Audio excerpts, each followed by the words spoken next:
Thank you first to TEDx for inviting me to be here. Thank you very much. And thank you to all of you.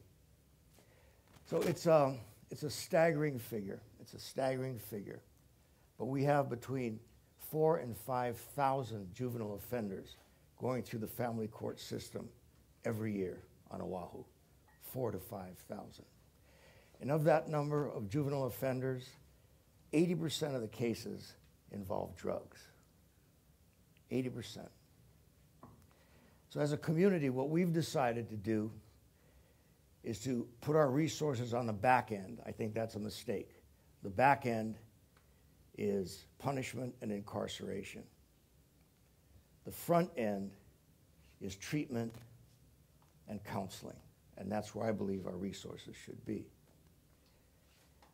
Locking kids up is a poor second to treatment and counseling. It doesn't work.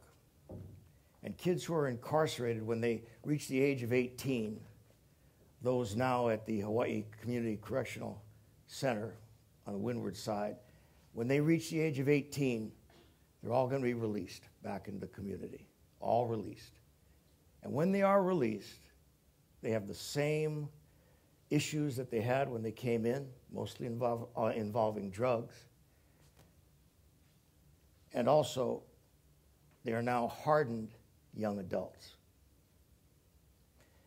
So I work on the treatment side.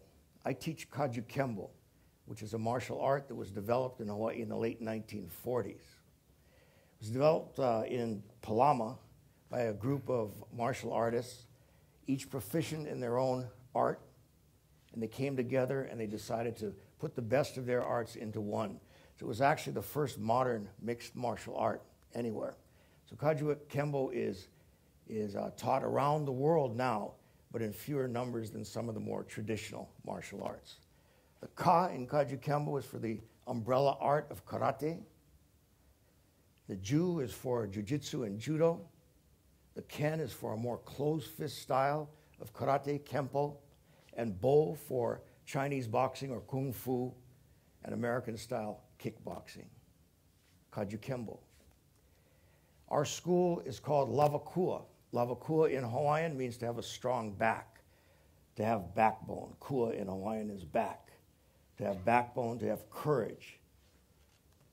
To have a strong back in spirit and to also have a strong back physically, but to have courage to do the right thing. We train at public housing projects on Oahu. We train at Mayorite Homes. We train at Halava Housing, and we train at the largest public housing project in the state, Kuhio Park Terrace. In 2005, I was asked by the judiciary to work with Juvenile Drug Court teenagers, to train them. Juvenile Drug Court is part of family court. Kids have probation officers, they have strict rules, curfews, frequent drug testing.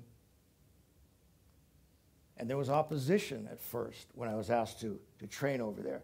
You're going to teach a violent art to juvenile offenders? But the judiciary had confidence in our program, and so they went ahead. And so we've been there about 10 years.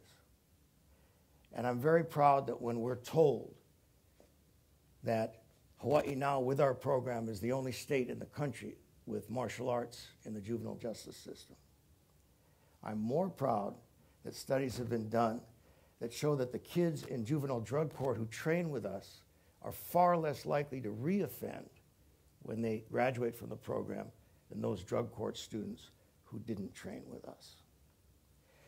So who are these juvenile drug court students, these juvenile offenders? Every student has a different story, but there are some common denominators. First of all, nearly all the families, nearly all the kids come from poor families, All the families, to some degree, are dysfunctional. Hawaiians are overrepresented in the juvenile justice system in Hawaii. Hawaiians are also overrepresented in the adult prison system. Hawaiians represent a little less than a quarter of our population in the state, but they represent almost half of the inmates, men and women in adult prison, and the teenagers, boys and girls, in the juvenile justice system. The reasons for that are complex. They're social, they're educational, they're economic, and to some extent, they're political. But I think it demands fixing on behalf of our host culture. Other common denominators for our juvenile drug court teenagers: there's no stability or structure in the family. And it's been my experience that deep down inside, teens want structure. Teens want structure. There is also no male presence, strong male presence in the family. The father is either indifferent, he's absent, possibly in prison. The structure such as it is in a juvenile drug court family is matriarchal. It's the woman who makes a decision and often a grandparent. But whoever is making a decision at the parent level, oftentimes they also have drug issues that they're dealing with. Right now, we are fourth generation crystal methamphetamine, ICE, in Hawaii. Fourth generation. Alcohol and marijuana. Marijuana, of course, longer than ICE here. Alcohol and marijuana are still the drugs of choice for teens here. Synthetic marijuana is making its presence known now. Incense, things that kids smoke, and there's a cat and mouse game going on right now between makers and sellers of synthetic marijuana and the courts, law enforcement, and the legislature. Makers and sellers of synthetic marijuana are trying to keep the ingredients legal. The others are trying to stop it. But right now, there are legal synthetic marijuana that the kids can smoke, and with that, they get a cheap high, which is also legal. So when kids come in to my martial arts class, I tell them there are two paths for you. Two paths. And in your short teenage years, the path that you choose can set the direction, good or bad, for the rest of your life. The first path, the good path, the one I want you on, means behaving well, staying in school, making good decisions, and hanging around kids who don't get in trouble. If you hang around kids who get in trouble, sooner or later you will get in trouble. No exceptions. The bad path, the one I don't want you to get on, the one you may be on already, reckless behavior, drugs, hanging around bad kids, that path ends now, and it ends here. A lot of our kids have difficulty achieving in the classroom. And so they need to be able to achieve somewhere. And they need to know the rewards of achievement, to feel good about themselves. Martial arts offers that. We have a strict belt system where we have white belt to orange, to blue, to green, to brown, to black, and degrees of black. Nobody in our schools can be promoted to black below the age of 18. Even then, nothing is guaranteed. Get a little water.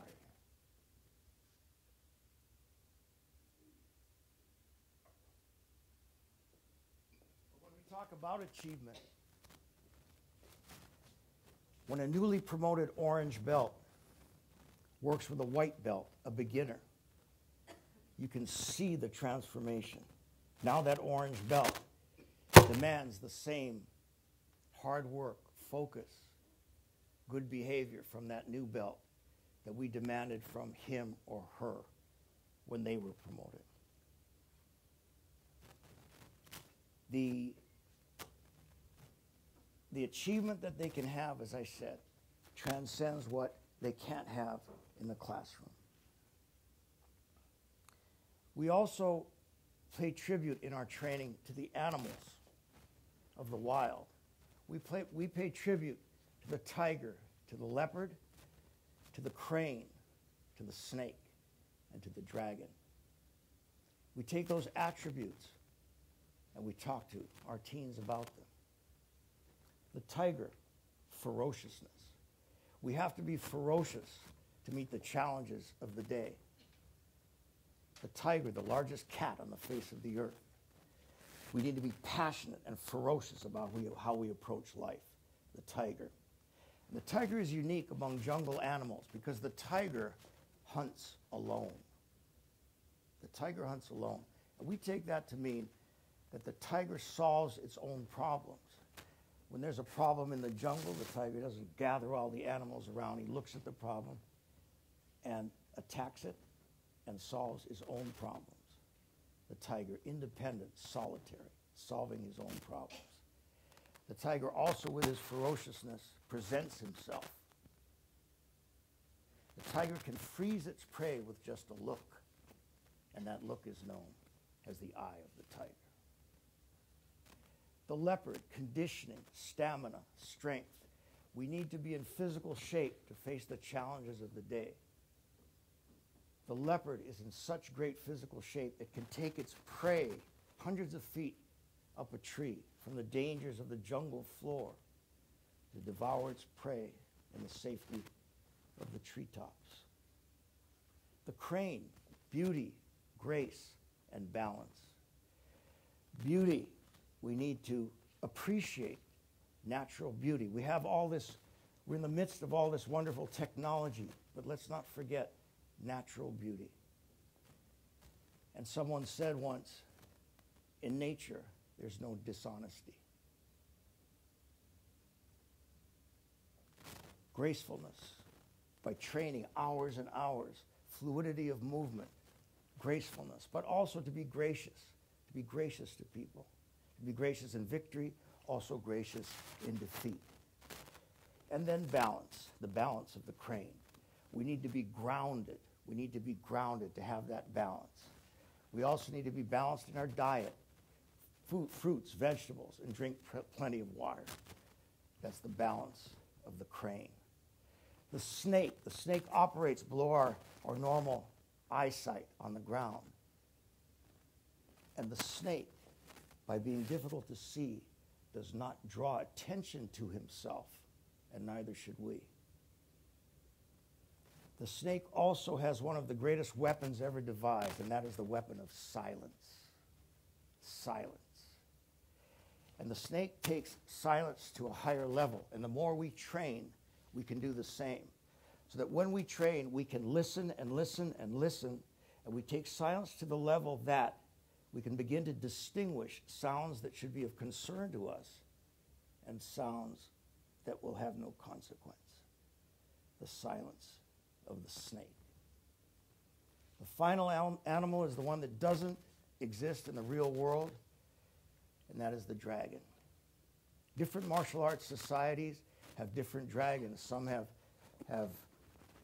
many toes, many legs. Some dragons have wings. Some have none. Some dragons breathe fire. Some dragons breathe ice. The dragon represents sheer force and also represents mystery. Mystery, don't tell everybody everything you're thinking all the time. Don't tell everybody all your plans all the time. Keep things in reserve. Keep things in reserve. That is your dragon. When we start to train martial arts, we need to consciously bring these animals to the front. Sometimes you need that tiger.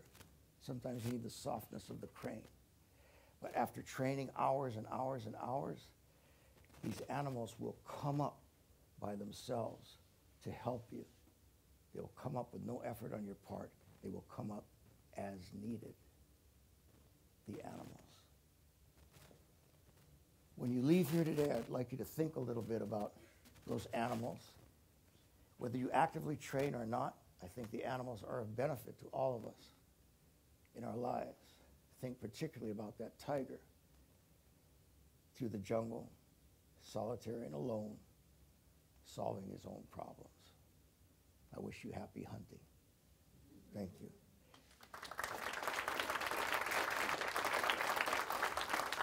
I'd like to also, I'm honored that there was a little girl, she was 11 years old, from Cuyo Park Terrace, came to me to train.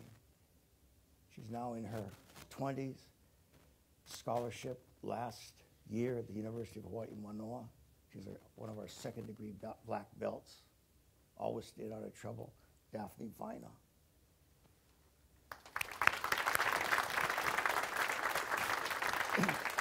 So, thank you very much again. Aloha.